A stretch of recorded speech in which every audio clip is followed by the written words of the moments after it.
Bonjour, bienvenue dans votre journal des associations, mais tout d'abord, voici les titres. Il a laissé un vide dans le monde du théâtre à Mayotte.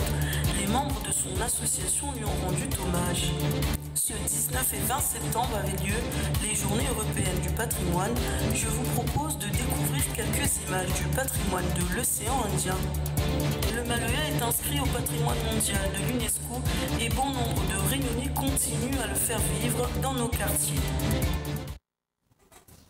Nous recevons sur notre plateau aujourd'hui Fabrice Koupama, leader du groupe Zarlor, avec Vincent Albéry, Jean-Philippe Gontier et Balsam Damien, des jeunes de Saint-Louis. Nous allons plus les découvrir dans la partie interview. Plus de 3 mois maintenant qu'il nous a quittés ce dimanche 21 septembre. Un hommage a été rendu au comédien, réalisateur, producteur Kems en Petit Air à la place Congrès de Pamandzi. Reportage. Ils sont remontés sur scène pour commémorer la mémoire de ce soldat, ce père de famille et comédien hors pair sur la place des Congrès de Pamandzi. Pour certains d'entre vous, Kems était une simple connaissance, un collègue. Pour d'autres, un ami, un parent, un frère, un mari aimant. Toujours là, fidèle au poste, toujours positif, optimiste devant l'éternel, toujours tourné vers les autres à l'écoute. C'était mon ami, ton ami. C'était mon oncle, ton oncle. C'était ton collègue, mon collègue. On a partagé tant de joie, tant de peine, on s'est soutenu dans tant d'épreuves, on s'est tout dit, ou presque. Ta famille, tes amis, tes collègues, tous ceux qui t'ont connu et apprécié, tout le monde est là aujourd'hui. Nous sommes tous là pour dire adieu et te rendre hommage.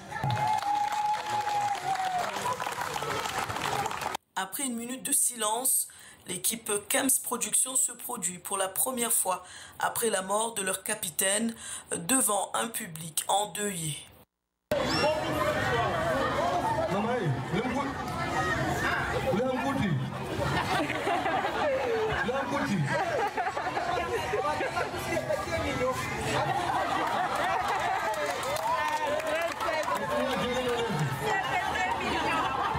Cet hommage fut l'occasion pour l'équipe de la municipalité de Pamandzi de remettre un tableau de Kems et une médaille aux parents de Kamardine Hassani. Sache que tu nous manqueras énormément. Merci d'avoir illuminé nos vies. Nous sommes très heureux que tu fasses partie de nos vies. Repose en paix, cher ami.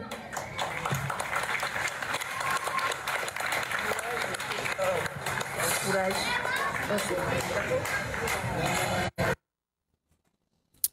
Vous vouliez réagir sur le sujet ou peut-être non. Juste rappelle que c'est un comédien, c'était aussi un artiste comédien.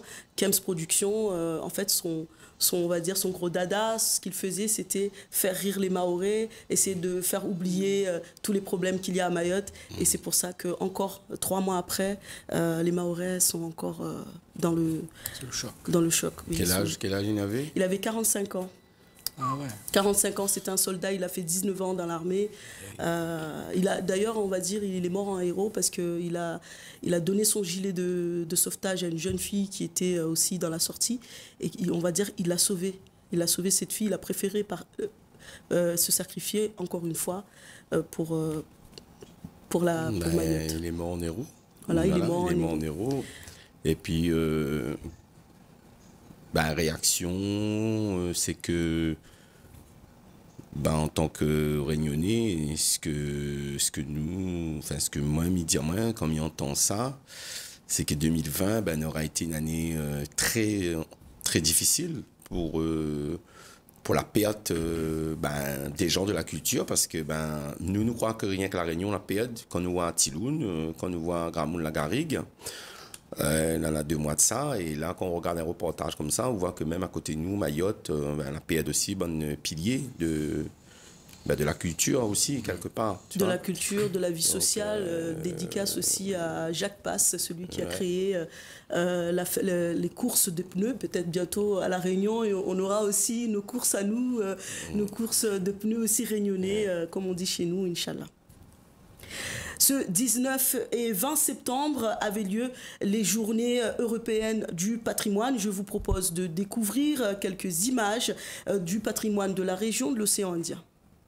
En Sari, en Salouva ou bien même en Boubou, les populations de l'océan Indien ont valorisé leurs traditions, leur patrimoine et ainsi leurs plats traditionnels pour ces journées du patrimoine européen. Là, on est en pleine journée du patrimoine. On a plusieurs activités dedans. D'abord, on a des ateliers culturels, on a conception de tout ce qui est produit jasmin. On a aussi des ateliers poterie. Donc, avec l'association...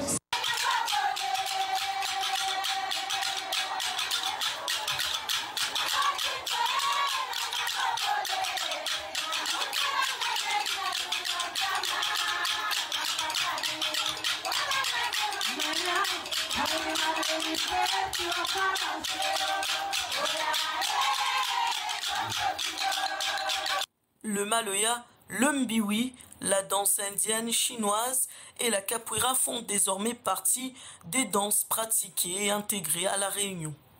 Il reste encore ces sites et monuments historiques qui font la beauté et la fierté de nos îles de l'océan Indien.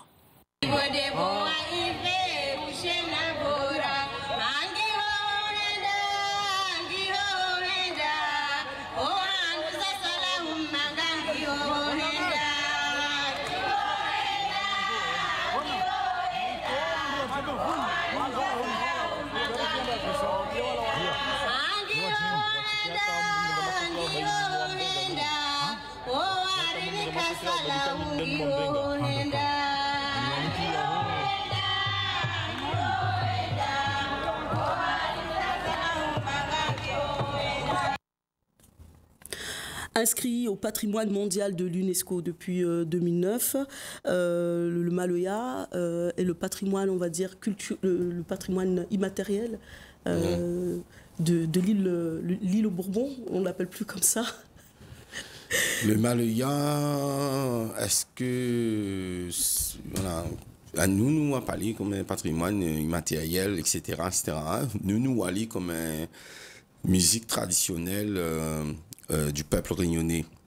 Et quand on nous dit musique traditionnelle, ben, c'est musique traditionnelle, comme souvent on me dit, c'est un héritage que nos bonnes ancêtres l'a construit pour nous dans la souffrance, dans la difficulté, l'a pas construit comme ça.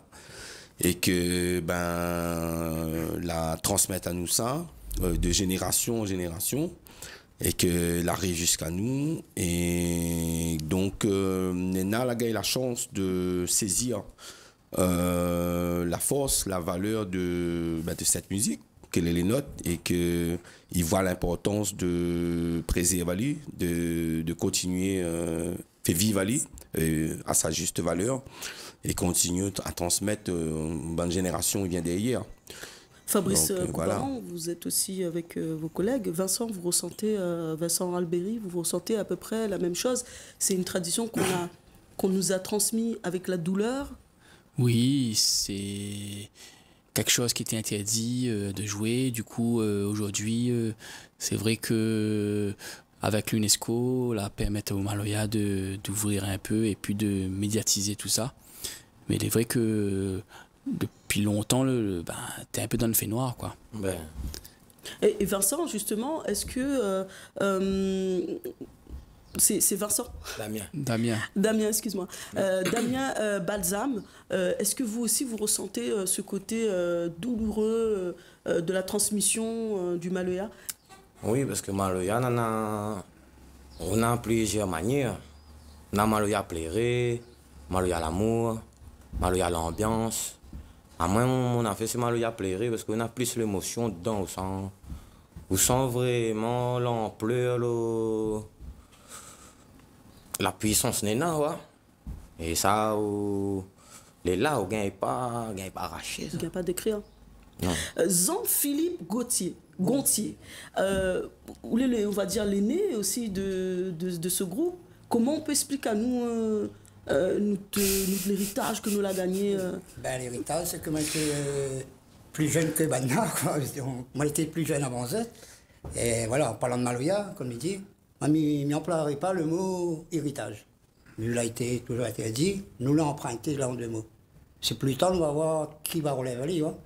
Mais après, bon, c'est vrai, c'est l'identité culturelle. Il y a plusieurs trucs, mais de là, moi, il n'emploie pas le mot héritage dans le Maloya. Voilà. Mais où, en tant que, où fait partie aussi de l'ancienne génération, en même temps, où il est aussi intégré dans la nouvelle génération qui continue à transmettre le Maloya, que ça, on est pour dire ou comme message. Du moins, le Maloya m'a connu plus dans le marronnage, dans les cabas marrons. Il me dit là où c'était interdit, mais nous t'es là. Il me dit la petite parenthèse, pour mieux connaître, c'était à travers le cabas témoignage. Donc de là, avec Serge Namalé. Puis on a eu la chance aussi de côtoyer, de jouer avec Maxime Aboyer, Saint-Omer, avec Zorlan, Patrick, Manon. Puis toute cette petite famille, comme ils disent, c'est une famille Maloya. Donc chacun essaie de distribuer et contribuer plus tard. C'est pour ça que Fabrice va expliquer pourquoi le rassemblement des cabas marrons, et on appelle ça cabas dans le rond. Fabrice va expliquer la suite de cela. Mais nous-mêmes, on veut dire, on a beaucoup de travail à faire dans le Maloya. Maloya, ce n'est pas un nom, ni un classement de vente. Ça, c'est comme la langue créole, les cris créoles. Voilà. On n'arrive pas. C'est pas quelque chose qu'on va mettre dans un musée, exposé pour que les touristes viennent admirer. Voilà, ça, c'est un petit peu, je vais dire, c'est couper un peu les couleurs. Malgré le pays, c'est un tableau, tu vois, c'est couper un peu les couleurs. Est-ce qu'on peut dire que même aujourd'hui, les Réunionnais continuent à vivre le Maloya? Est-ce que le Maloya fait partie de notre vie ou c'est juste de temps en temps? Ah non, Maloya, il fait partie de la vie quand même de beaucoup de Réunionnais, bien plus que nous croyons, et heureusement, heureusement. Parce que, je veux dire, malgré l'absence des médias, radio, tout ça là, ils diffusent pas à sa juste valeur. Nous estimons en tant que de Mouni défendre cette musique-là. Mais nous voyons quand même que dans beaucoup de familles réunionnaises, le Maloya est présent, qu'il soit au niveau ça peut être au niveau de cérémonies, c'est pour ça qu'ils pratiquent le service cabaret, ça peut être culturel parce qu'il y en a des familles, là, toujours aiment le Maloya et qui continuent de jouer tout ça. Ça peut être dans certains quartiers, voilà, où le plus sensible à ça. Donc, les sûr que lui est quand même présent dans beaucoup de Réunionnais, dans beaucoup de milieux réunionnais, c'est sûr. Après, les sûr aussi que cette tendance pour d'autres personnes qu'elle a toujours été réticent, qu'elle a toujours mettre cette musique-là, on va dire, un peu derrière. Malheureusement, en tant que personne, ils défendent ce Maloya-là, mais ça n'a pas caché qu'il existe quand même toujours un peu. Et que c'est pour ça, comme mon dalon Philippe disait, il y a encore travail pour faire, il y a encore chemin pour faire. Et il faut qu'un jour, j'espère que le Maloya, il est vivant partout dans la Réunion, comme il faut. Hein? Parce que voilà, jusqu'à maintenant, on a des moments où nous voyons, où il peut coincer encore. Voilà. Jusqu'à aujourd'hui, moi, il fait 25 ans pour parler concrètement que les responsables du groupe Zarlor, l'idée du groupe Zarlor. Depuis m'a commencé, m'a toujours depuis 1989 dans ces eaux 80, non, un petit peu plus, un petit peu moins peut-être, mais bon, enfin, m'y connaît dans moins 25 ans. 25 ans. Et le truc, c'est que depuis que nous l'avons commencé, les premières années, malentendu, elle a fait de la part de d'autres groupes, de d'autres artistes que nous tout tient bon, nous essayons de se battre ensemble, c'est-à-dire que les médias, il est valable de dire Maloya patrimoine de l'UNESCO, que les autorités, la région Réunion, etc., la favoriser, la mettre en place, y participer, etc. Mais le vrai combat à la Réunion depuis des années et que personne n'y gagne pas répondre. Pourquoi la musique réunionnaise est toujours en dernier dans les radios La Réunion? C'est ça le vrai combat. Que ça, il fait pour ça. Les autorités que dans la force, dans le pouvoir. Et là, mi cause, mais mi pense qu'on a d'autres monde à finir poser avant. Et que, voilà, il n'a pas fait avancer les affaires plus que ça. C'est vrai qu'en ce moment, on entend plus dans nos radios les musiques américaines, un peu, plus la mondialisation. même africaine en ce moment que... Oui, la mondialisation a toujours été comme ça depuis très longtemps. Donc, ne dis pas où qu'il n'y a pas eu une petite évolution à force de monde qui se battent, ils bataillent, les associations, les groupes, etc. Mais c'est vraiment quelque part notre identité profonde que les toucher quand on met des freins partout pour que le peuple y accède à ses traditions comme il faut, à son musique. On vous a vu dans notre précédente édition, dans le reportage, vous êtes dans le quartier de la ZAC Avenir. Est-ce que vous pouvez nous expliquer un peu comment vous est venue cette initiative? Alors, l'idée de faire, au départ, on m'avait dit un petit cabas dans un quartier dit urbain, c'est-à-dire un quartier qu'il environ une dizaine, je ne pense pas il y en a 15 ans, une dizaine d'années que la crise ce quartier-là. Et ce quartier, c'est un quartier dit moderne dans Saint-Louis, parce que Saint-Louis, à la base, avait point la cité, il avait point tout ça là. Et ce quartier-là, déjà, où il y a un peu de monde Saint-Louis, pas mal de monde Saint-Louis là-dedans, mais il y a aussi de monde qui sont ailleurs. Et c'est un quartier, quand on regarde son configuration, la façon de fait, c'est un quartier où on voit que va attirer beaucoup plus la vague de musique moderne, la vague d'ambiance moderne. La raga dancehall, le reggae, musique, tout ça. Où c'est un quartier il sera plus habité par ce style-là, qu'on regarde, que ça lui ressemble dans la manière il est fait. Et donc, du coup, l'idée, la nuit, pendant le confinement, quand on était confinés, donc, le confinement, là, permet à nous, en fait, de ressentir à nous, là, permet à nous de réfléchir sur quoi il se passe, comment nous finissons arriver ici, et là où ça nous l'est, autour de nous, déjà. Donc, que ça nous l'avait, que ça fait une période de Saint-Louis, tout ça. Donc, de le confinement, cette réflexion-là, la nuit à moi, m'a dit, même si nous n'avons pas fait grand-chose, si nous n'avons pas des moyens énormes, mais à notre niveau, nous, que ça nous peut faire, nous, pour préserver ce que nous avons déjà, pour faire avancer notre culture, et puis pour remettre en valeur le côté du Maloya traditionnel, qu'il était fort à Saint-Louis. Faut pas oublier que Saint-Louis, là, depuis très longtemps, l'a toujours été un lieu où la culture elle était puissante, était gaillard, où Grand Moun ne te manque pas. Grand Mounélé, justement, il est de là-bas, non? Apparemment, ils sortent de Saint-Louis. Ils sortent de Saint-Louis. Voilà, les Philéas, ils ne manquent pas Saint-Louis. Apparemment, Grand Mounélé, il est originaire de Saint-Louis. Grand Moun Baba, donc c'est bon Zarboutan, voilà, Saint-Louisien que l'a fait beaucoup dans le service cabaret, dans la tradition, tout ça là. Grand Moun Bébé, Manon, voilà, que l'a été quand même connu aussi par rapport aux traditions. Est-ce qu'on peut dire que c'est les rois du Maloya? Ah non, les rois là, je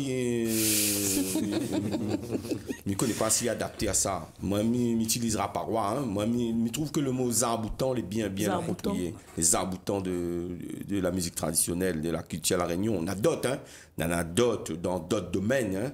Voilà, et donc pour revenir à le Maloya dans la cité, donc du coup nous a dit avec peu de moyens, nous que ça nous peut faire, du coup je trouve que c'est un très bon moyen de faire prendre une dynamique, de sensibiliser les jeunes que les loin là éloignés par rapport à la culture et aux autres, internet, etc. Pour resensibiliser les autres par rapport à la musique traditionnelle. Et pour ceux qui ne connaissent pas du tout, pour donner aux autres au moins le moyen de toucher. Et voilà. Et donc, du coup, on m'a dit, ne fais pas des ordres contre personne, ne fais pas la guerre contre personne. Nous, les dans la légalité, je pense, parce que nous, on a le droit de faire un peu d'animation dans un parc, ils tombent dans un parc. À la ZAC Avenir. Donc, une fois par semaine, ce que m'a fait moi en tant que pratiquant, là, me dit, le pratiquant de cette musique, m'amène des instruments, ma pose à lien en place, et nous va faire un petit cabaret Maloya, avec des gens qui veulent. Tous les mardis. Tous les mardis. Donc, tous les mardis soirs. Ça commence à quelle heure, ça? Tous les mardis soirs de 6h environ, jusqu'à 21h normalement, maximum. Et après, la fin d'arrivée, que l'ambiance est tellement gaillarde, il déborde un petit peu. Il entend moi comme mon case. Voilà. Mais nous faisons en sorte quand même, dans les autres 21h, les clos. Donc voilà, donc notre objectif, petit lampe, il avance. Là, depuis le confinement, c'est-à-dire environ 2 mois et demi, là, après le confinement, 2 mois et demi que l'est en place. Et petit peu, nous voit que il y a des jeunes du quartier viennent, des moins jeunes. Après, il n'est pas forcément tout le temps le même groupe, mais c'est pas grave. Là, nous commençons à voir des marmailles que tu jouais pas, ils jouaient. Des marmailles que tu jouais pas, Maloya, ils jouaient, ils touchent les instruments, ils commencent à jouer, ils veulent apprendre, ils rentrent dans le petit cabas, tout ça. Et donc, doucement, notre objectif, il avance. Les parents, comment ils réagissent à tout ça? Pour l'instant... Ça se fait des heures dans la cité. Pour l'instant, nous n'avons jamais entendu ça. Voilà. Pour l'instant, nous n'avons jamais entendu ça. Donc ça, c'est un très, très bon point aussi. Et puis, je pense qu'il y a pas mal de parents. Il doit dire que vaut mieux être marmaille, aller à droite, à gauche, ou dans des ambiances pas forcément positives, que vaut mieux aller autour enrouler un caillon, mais ça tire, que y a des gens qui chantent, ils dansent, ils battent la main. Mais ils pensent que y a des parents. Et puis, ma vie aussi que Nena, elle est bien... Je connais bien dans le Maloya, nous avons dans le précédent reportage. Ah oui, il y en a aussi des marmailles que... Est-ce qu'on peut citer à nous quelques noms justement pour nous faire une dédicace? Damien, peut-être tu vas connaître un peu plus. Je ne connais pas trop Zod, non. C'est bon petit jeune, je connais bien. En tout cas, big up à Zod. Il connaît Zod. Big up, bonne marmaille Lazak. Voilà, bonne marmaille Lazak. Zod va retrouver justement le journal où ça Zod était en premier titre de journal des associations sur YouTube, Shakila Issouf. Comme ça aussi, Midi Zod va gagner regarder, partager parce que c'était le soir, nous l'a tourné. T'es pas comme aujourd'hui. Là, ce que nous ça propose nos bonnes téléspectateurs, nous l'a voulu dans le cadre des 2 journées du patrimoine européen mondial. Fait vivre à Zot le Maloya ici sur Télé Créole et c'est ce que Zot l'a offert à nous là, une prestation. Et puis c'est comment nous finissons le journal et pour terminer ce journal justement culturel dédié à la tradition et l'histoire de la Réunion aussi, parce que nous à la Réunion, nous finissons avec cette prestation du groupe. Mais il peut rajouter un petit quelque chose avant de terminer, il est très très important. Tandis que, parce que pas tout le temps nous gagnons la parole pour exprimer à nous. Donc par rapport à cette initiative que nous la prenons d'amener un Maloya dans un quartier urbain, c'est-à-dire que nous pratiquons, nous qui dit que nous faisons Maloya et que nous y sommes Maloya, nous prenons notre courage à 2 mains, nous prenons nos instruments et nous amène à aller vers la population et vers bonne jeune, bonne génération maintenant du quartier, parce que pas forcément toutes les familles ont les moyens de faire connaître à eux ça, et encore moins les radios qui passent pas souvent notre musique, notre tradition, mais invite justement d'autres mondes qui fait Maloya, d'autres mondes qui aiment Maloya, partout la Réunion et qui est dans la cité, de prendre un peu le même genre d'initiative et d'aller faire dans notre quartier. Et les autres vont voir que aujourd'hui, il ne portera pas ses fruits, mais dans 10 ans, et quand nous va voir que partout la Réunion, bonnes enfants, notre pays, connaît notre Maloya, là, nous va dire, nous l'a fait bon affaire. Faut pas perdre à nous. Justement, en quelques minutes, chacun de nous diamant, si nous perdons le Maloya, comment nous sera nous ici à la Réunion? Si n'a plus Maloya, n'entend plus. Ce sera plus la Réunion. Ah oui. Ce sera plus la Réunion, vous êtes d'accord de tout? Oui. Si nous perdons une Maloya, c'est simple pour moi, si nous perdons une Maloya, nous perdons une partie de notre âme. Nous perdons une partie de notre âme. Parce que c'est pas rien que la musique, c'est de l'amour, ça. Voilà. C'est de l'amour. Le Maloya, voilà, le message est passé. Le Maloya, c'est l'amour. Donc nous terminons avec le Maloya. Nous disons à nous la prochaine fois pour une autre édition.